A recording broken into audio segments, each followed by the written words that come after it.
नमस्कार। इन सूफी कहानियों की श्रृंखला में आज जिस कहानी को लेकर उपस्थित हुए हैं, ये कहानी है एक सूफी फकीर जूसिया की। जूसिया एक बहुत सरल चित्त, उदार हृदय और प्रेमपूर्ण व्यक्ति हुआ। लेकिन जब ये मरने के करीब पहुंचा तो एक दिन इसके शिष्य देखते हैं कि ये प्रभु से प्रार्थना करते समय रो रहा है। इसकी आंखों से आंसू झरझर बह रहे हैं। शिष्य तो परेशान हो गए। उन्होंने इससे पूछा कि आखिर आप प्रार्थना के समय में रो क्यों रहे हैं?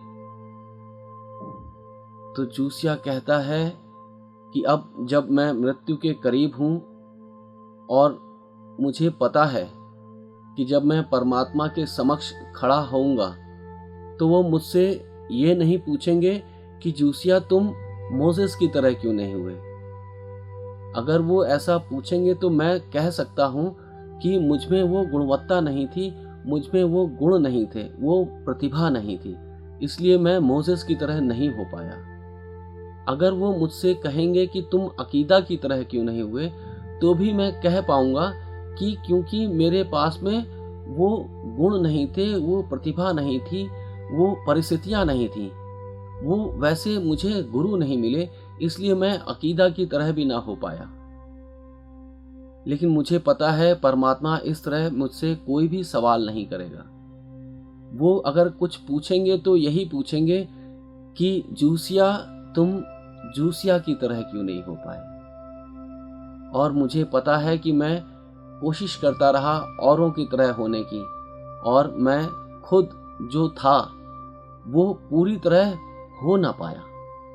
और तब मैं ये भी ना कह पाऊंगा कि मुझ में वो गुणवत्ता नहीं थी, मुझ में वो प्रतिभा नहीं थी, मेरे पास वो परिस्थितियां नहीं थी।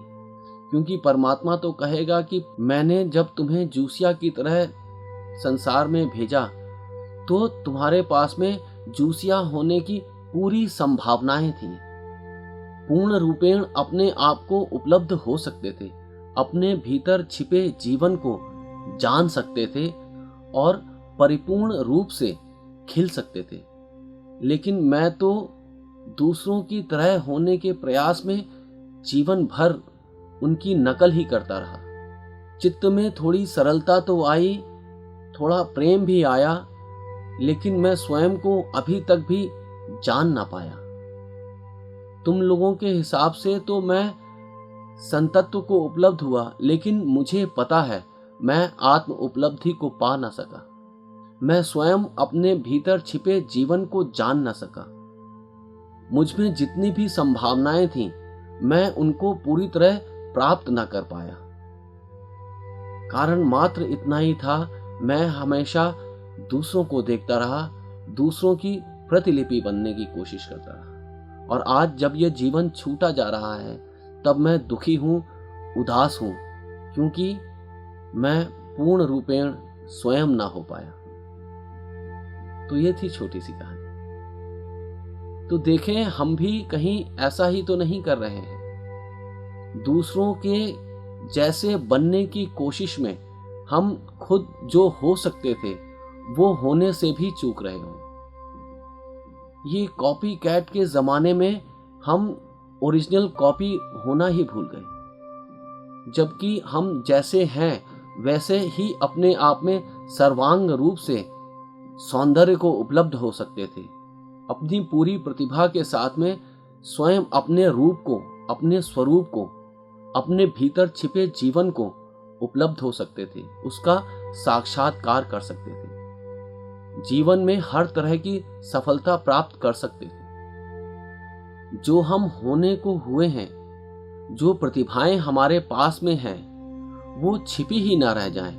हम उनको पोषित करें, हम उसमें आगे बढ़ने का प्रयास करें, और ये सातत्यता बनी रहनी चाहिए, क्योंकि सतत प्रयास ही हमें लक्ष्य तक पहुंचाता है, हमें अपने स्वरूप तक पहुंचाता है। लेकिन एक हम हैं कि हम स्वयं अपने भीतर तो नहीं देखते, हम जिससे भी प्रभावित हो जाते हैं, हम बस वही होने की होड़ में लग जाते हैं।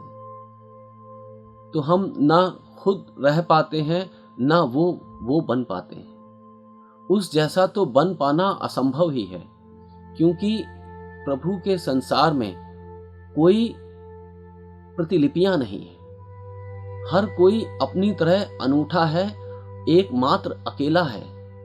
उसकी प्रतिभाएं दूसरों के पास में नहीं। जैसे हमारे अंगूठे का निशान बिल्कुल अलग है, वैसे ही हमारा व्यक्तित्व भी सबसे अलग है। और यही तो एक खास बात है कि हम जब भी खुद होना चाहें, हम वही हो सकते हैं जो होने के लिए हम पैदा हुए हैं। हम दूसरों की तरह तो कभी हो ही नहीं सकते। तो देखें, जो भी प्रतिभाएं हमारे पास में हैं, हम उनको बढ़ाने का प्रयास करें। जो भी योग्यताएं हमारे पास में हैं, हम उनको और पोषित करें।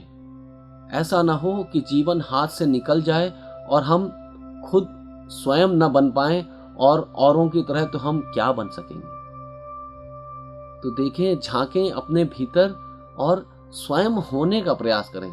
हम जब स्वयं हो जाते हैं तो हम अपने आप में अपूर्व हो जाते हैं, अनूठे हो जाते हैं, अद्वितीय हो जाते हैं। तो देखें, तलाश करें अपने आप को, अपने भीतर छुपी सारी संभावनाओं को उद्घाटित करें, उनमें आगे बढ़ें और पूर्ण रूपेण जो प्रभु चाहता था हमें होना, हम वो हो जाएं कि अंत समय में प्रभु को मुंह दिखा सकें और गर्व से कह सकें, जो तुमने होने के लिए हमें भेजा था, हम वो पूरी तरह हुए। नमस्कार।